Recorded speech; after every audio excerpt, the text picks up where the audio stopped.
TikTok has introduced the AI-generated label to help prevent the spread of misleading information and maintain integrity on the platform. This label is applied to content that is either completely AI-generated or significantly edited by AI. TikTok may remove AI-generated content that violates community guidelines or isn't disclosed or labeled as AI-generated content. To label your content as AI-generated, follow these steps. On your TikTok, create a new post. Click Next. Type your post description. Now in this part, click More Options.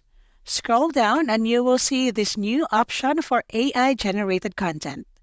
Turn on this toggle whenever you upload a content which is AI-generated or significantly edited with AI.